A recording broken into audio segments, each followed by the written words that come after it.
I'm Emilie Lunt, and I believe with my whole heart and soul that our homes are places where we can seek and love the truth, celebrate beauty, and learn good things every single day. That's why I'm educating my kids at home, and I know you can do it too. Welcome to Heart and Soul Homeschool. Well, it's just such a joy for me to have one of my best friends, a mentor, just an all-around great guy, and someone who's had such an impact on my life with me today. Tim Goeglein, welcome. Emilie, it's great to be with you. I really, really am honored to be here. Well, this is so fun because, as you know, we met 20 years ago when I came to the White House to intern for you in the fall of 2004, which was a really exciting time. It was presidential election year, and I got there in August, and so things were really rolling at that time. It was something that I never thought I would do. A friend came back from a White House internship and said, "Hey, I think you'd really like this." And so I thought, oh, sure, I'll apply. And I do think that it was a divine appointment, truly providential, that I was placed in the office with you. Tell my listeners about yourself, your family, and your professional background. Catch us up on that. And then we've got a lot to talk about. Well, first, I must say that after, 30 years of interns, it's important to, I think, look back, look forward, and to say, what was the most practical benefit of these remarkable young people? And the question is, I had so much to learn, and I learned so much from you, Emilie. I really loved your internship at the White House because those were very, very heady years. And a very dear friend of mine, who's a very famous political scientist, gave me some infinitesimal percentage of people in politics who ever worked even 1 year in the White House. And compared to all the people in politics in the United States, it's so small.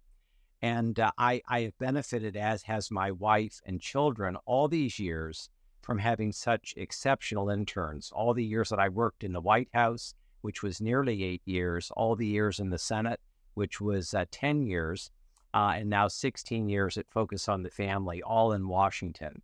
So I really value all of that. Yes, I came to Washington in the summer of 1985 to intern in the Senate, the summer of 86 to intern in the House, became a television producer for an NBC affiliate. The next thing I know, I'm a press secretary in the United States Senate myself. From there to the White House as a special assistant to President George W. Bush. And as I said a moment ago, for the last 16 years as one of the vice presidents here at Focus on the Family in Washington. It's the sands of time, Emilie, and it goes really fast.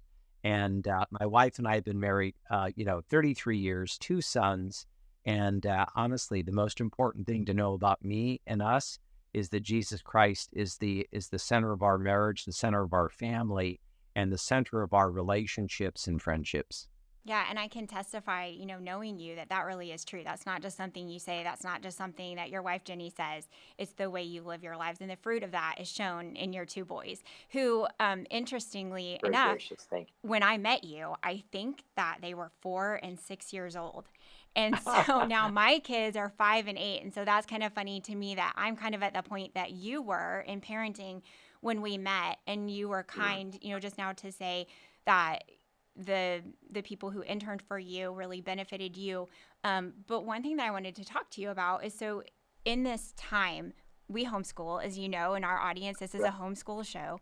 And so in this time, I think parents who are schooling their children at home are really thinking about what this looks like for them. But higher education has been turned on its head.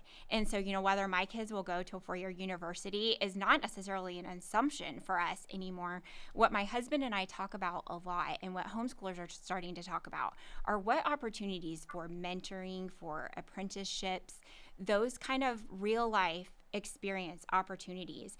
How can we, start preparing our kids for those? And I have to hold you up and really cheer you on as someone who modeled that so beautifully for me. You took every opportunity to be generous, to share your experience, to offer me opportunities when I know other people who were in similar positions were not getting them. And so what sort of drove you? You saw that ahead of time the need to pour into a younger generation and really took time when I know you were too busy to do it. What drove you in that to do that so well for us? Well, first, your gracious comments, to quote my favorite Irish friend, falls like a soft rain. So thank you for that incredibly gracious series of comments. I'm going to be very candid. In my newest book, Stumbling Toward Utopia, which looks at the moral and social revolution of the 1960s and 70s and its direct impact on the time in which we are living now, what I have found above all, Emilie, is that revolution and radicalization really unnecessarily hurt and impacted gigantic numbers of young people and young families. Many of the young people of that generation, kind of bought into the Woodstock mentality. And what we find over time is that moral relativism and nihilism and a celebration of no standards, no right and wrong, no good and bad, this idea that there are not identifiable timeless truths, that ultimately it really hurts and dents an otherwise great nation, because our founding fathers and mothers believed very strongly in the rising generation of young Americans. And they designed this incredible country to make sure that not just their own generation, but for generations to come, that freedom and liberty would be at the center of it. But, and this is so important, that moral formation, integrity, character, that they felt that these were the purposes of education, that the purpose of education was the making of a good citizen in the next generation of Americans. And I think that we are testing that proposition. And I see that even as an inveterate optimist. I believe very strongly that whoever wants the rising generation of young Americans is going to get them.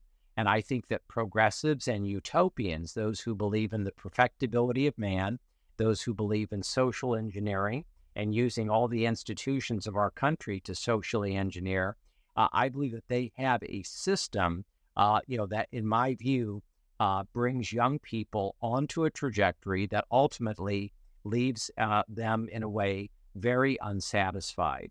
And I believe that there are excellent alternatives, among them homeschoolings. And so I am a very huge champion of it. I know you are. Yes. And I think that more and more people are sort of seeing the education system, and we're going to talk about your book. I'm just thrilled by it, and I think it will be so helpful to homeschool parents in particular. But I think what you said about who wants the next generation the most will get them. And so when I think about my life, my parents were wonderful influences on me, and then they were very careful to bring others into my life who would be great examples, you among them. And when I think about, what I learned from you, it was in education and political science. Literally, I went back to Mizzou that next semester and we were studying your work. And so that was quite an experience to sit down in class. So what you taught me about politics and civics and our government was so important. But I think the things that have stuck with me even more than that are the example that you and Jenny provided of a young family who was following Christ, who had your priorities. You had a big job, but you were pulling together. You weren't competing. You were working together beautifully and raising these wonderful little boys and had your priorities. And those are the things that I've carried with me on into my life now. So I think when I look around, how can I do that for this upcoming generation? And I'm so grateful that I had such a good example in you. And I would just encourage all the other parents listening, the grandparents, people at your church, look around and see those kids coming up and take the time, put in the effort, because the impact on the next generation by mentoring and being an example of faithfulness is huge. I'm really honored that you would say that and make that point in the way that you did, Emilie, because it's sort of fashionable in progressive circles here in Washington and in conservative circles beyond the Beltway that when you express optimism about the future, it's often considered a form of bad manners, and I travel about a third of the time for Focus on the Family. And of course, at Focus on the Family, we are passionate for marriage, family, parenting, human life, religious liberty, conscience rights, parental rights. We're very much part of the debate over pronouns.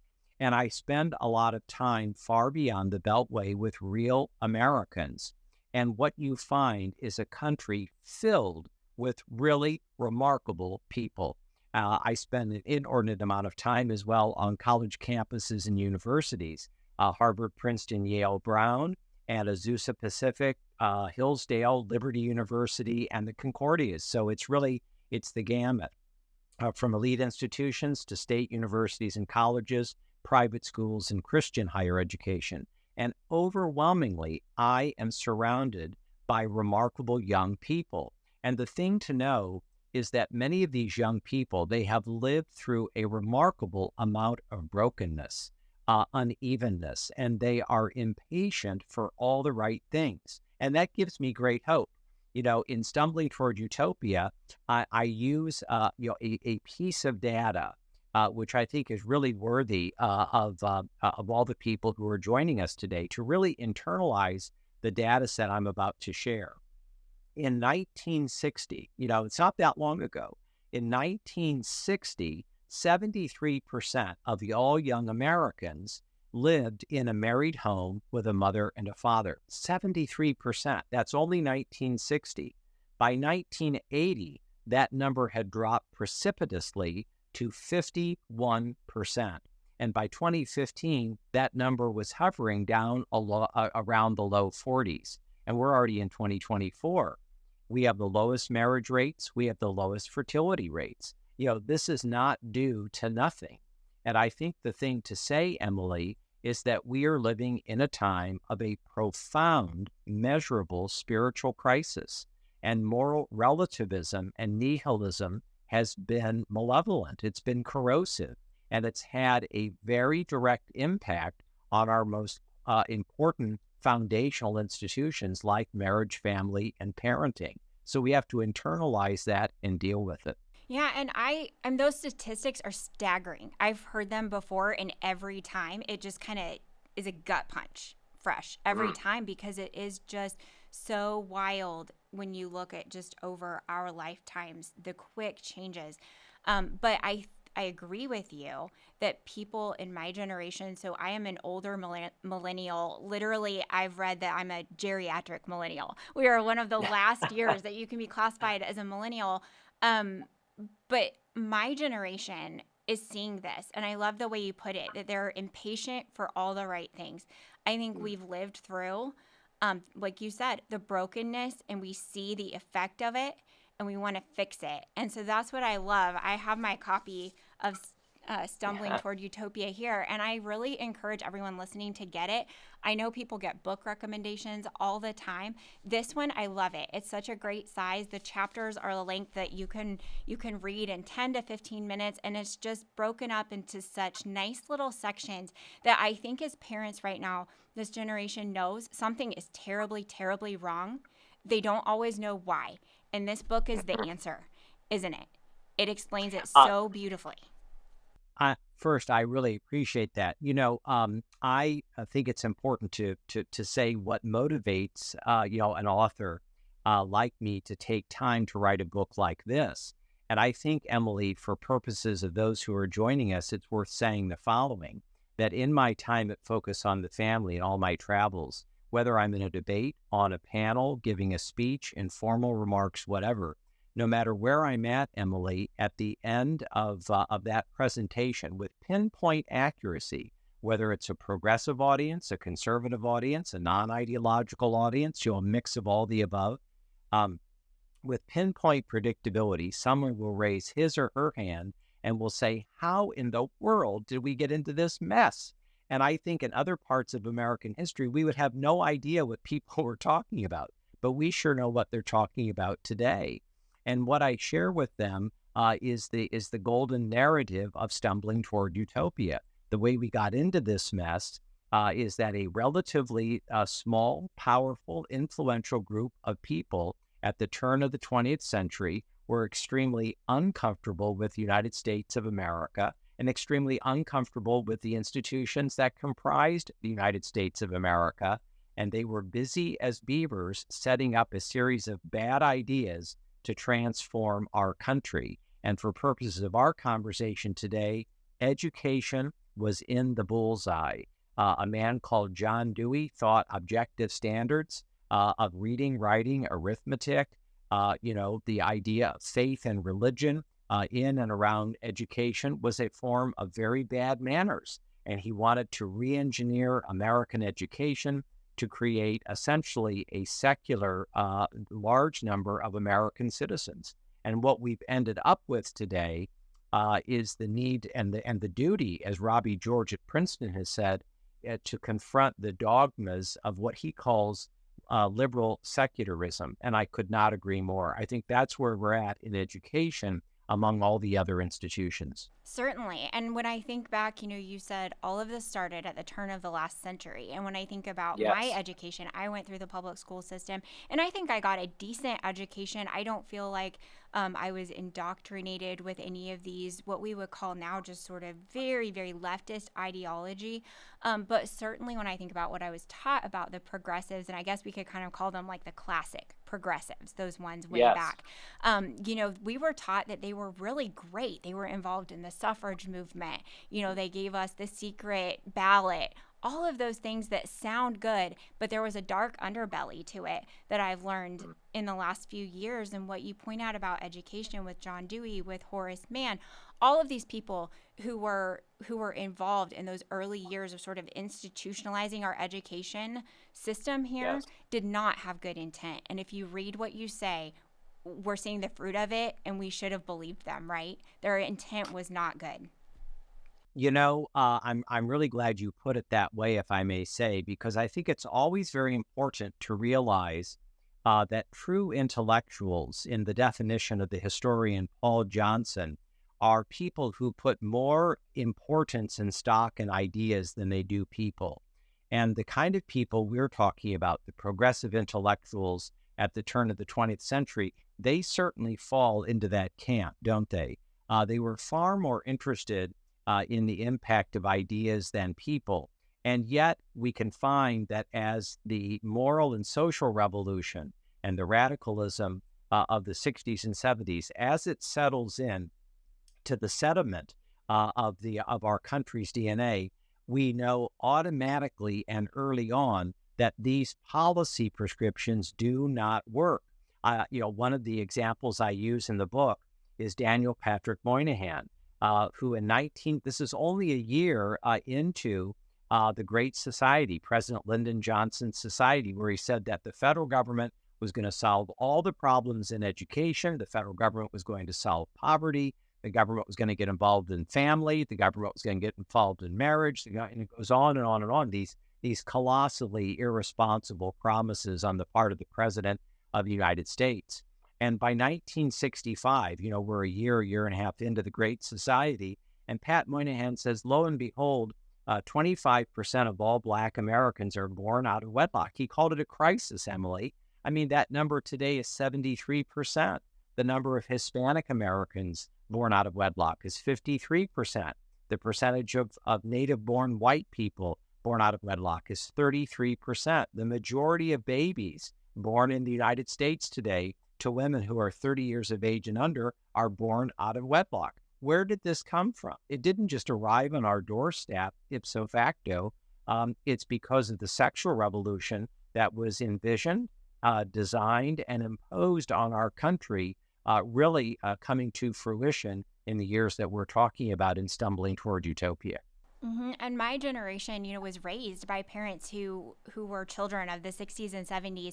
And I was listening to another podcast the other day, and the guy was talking about how there's nostalgia and there's tradition, and how really we love our country. We love America. We love to think about, all of the true and the good and the beautiful and our founding and all of that.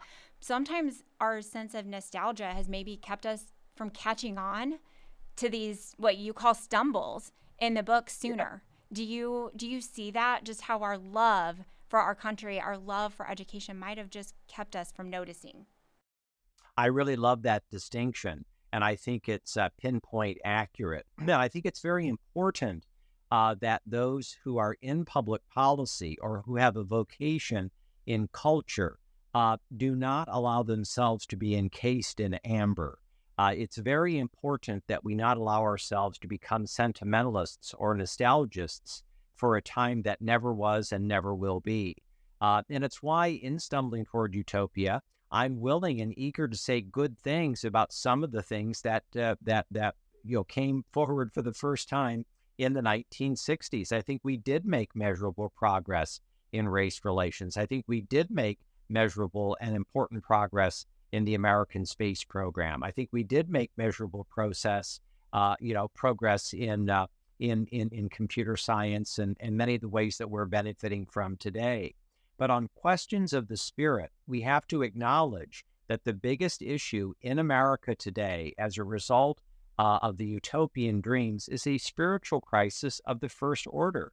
Yes, the economy is important. Yes, the border is important.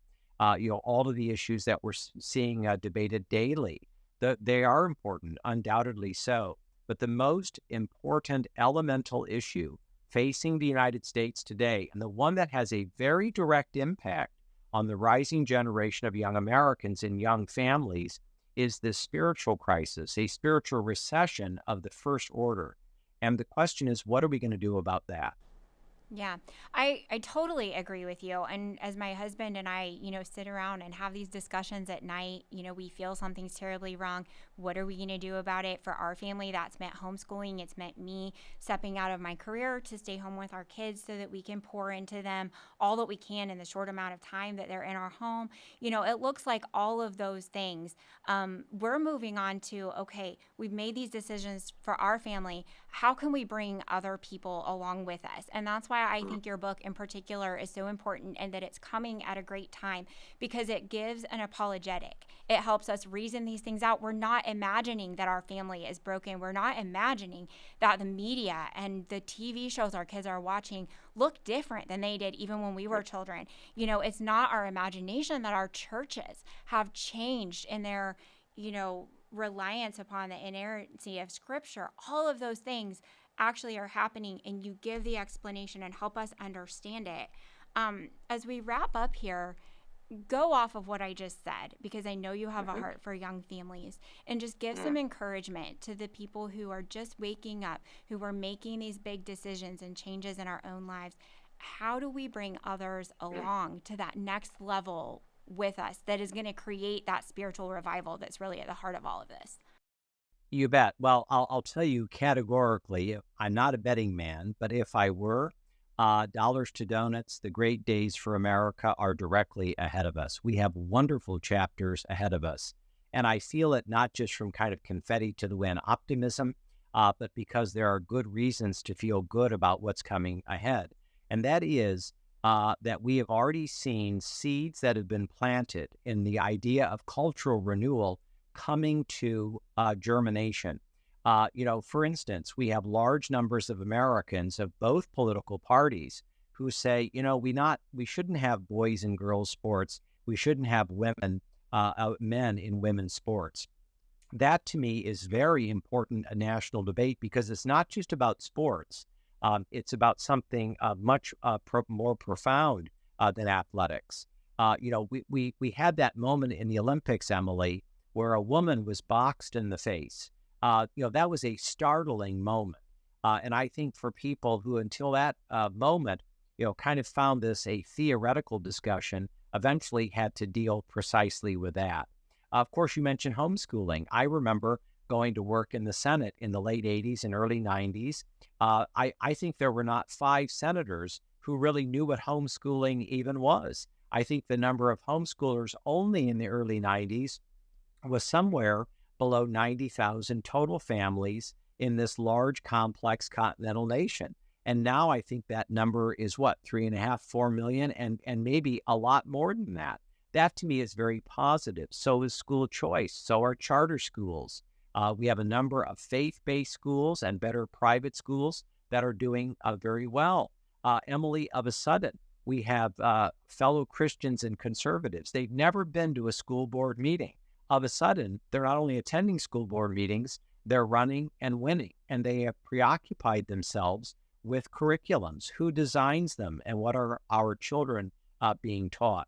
So I think there are all kinds of good reasons to take heart. There's may I say, of a sudden, there are great movies that are out and that are in the pipeline.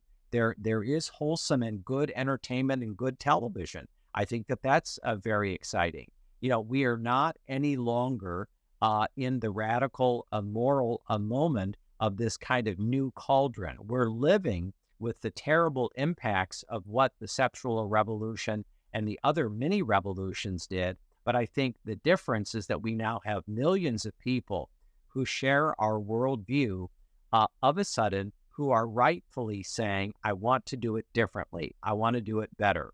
I want us to live counterculturally. I want us to live transformatively. And they're finding ways in their own lives and in the lives of their children and grandchildren to achieve that. I think that's remarkably encouraging and very good news for our beloved country. Yeah, I totally agree. And I see that on the ground, that our parenting cohort is, they feel like something big, as if we're preparing our kids for big times. And sometimes it can be scary, but I see so many people walking just with the assurance of faith that they, as parents, have been placed at this specific point in history by God to shepherd these specific kiddos in this time of history for whatever that looks like.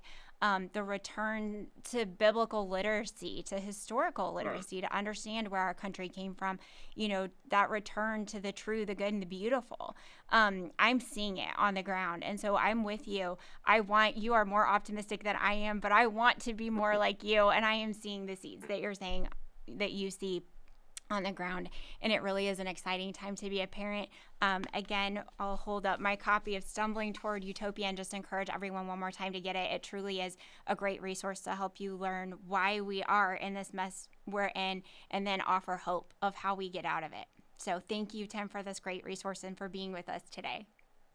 Emilie, thank you so much. And I think it's a positive note to close on.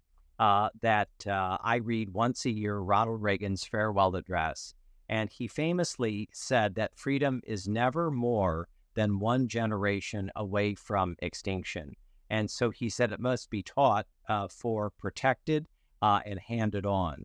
And the thing that I love about the parents that you are connecting with and the grandparents is that they are intentional about the centrality of freedom and liberty, and they know the importance of moral excellence and goodness in our leaders and in the rising generation of young citizens. That's such a great quote and a perfect way to end with a note of encouragement. Tim, thanks for being here today and for your friendship all these years. I'm honored that you'd spend the time with us. And for everyone else, I hope you'll join me next week for the next episode of Heart and Soul Homeschool. Heart and Soul Homeschool is a podcast presentation of the Herzog Foundation. The views and opinions expressed on the show are those of the host and guests and not necessarily the views of the Herzog Foundation. Be sure to like and subscribe to the show so you never miss an episode of Heart and Soul Homeschool.